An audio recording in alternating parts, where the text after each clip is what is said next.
Bizdagi katta avlodda nima sabab Stalinga simpatiya bor? Chunki ular Stalinni ko'rmaganda. Stalinni yaxshi ko'rishlari nima deydi? O'sha hozirgi davrdagi mana bu muammolarni hal qiladigan odam ular shunaqa diktator kerak, qattiq qo'l deb o'ylashadi. Stalinday odam kelsa, go'yoki nima bo'larmish?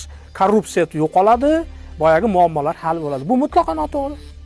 Stalin davrida hech qanaqangi korrupsiya ham haligi hal qilinmagan masalasi. Stalin davrida umuman xalq hech qachon yaxshi yashamagan. Agar yaxshilab tarixni ko'rib chiqinglar. Kolxoz savxozlarda umuman oylik Stalin davrida umuman oylik ham berilmagan-ku. Bu bilasizmi shuni? Ya'ni oziq-ovqat nimasi bilan ta'minlanadi. Ayir boshlangan. Sovun.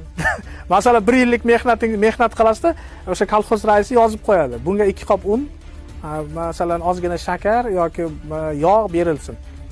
U oylik haqida qanday gapirish mumkin? Faqat shaharlarda ishchilar oylik olgan, albatta. Endi u qadar nima bo'lmagan. U o'ylamasin. Oylik ko'tarilgan bilan u yashash sharoitini hisoblash kerak-da.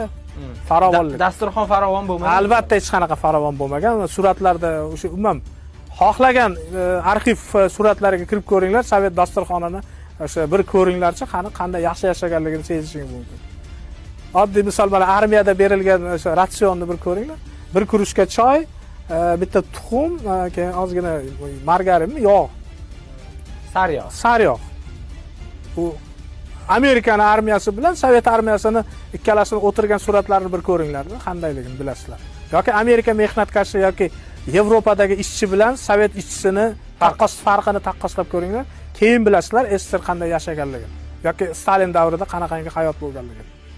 Gitler bekorga aytmagan ekan o'zini kommunistlariga, Germaniyadagi kommunistlarga, senlarning ko'zlaringni ochish uchun Stalinni lagerlarga jo'natishim kerak.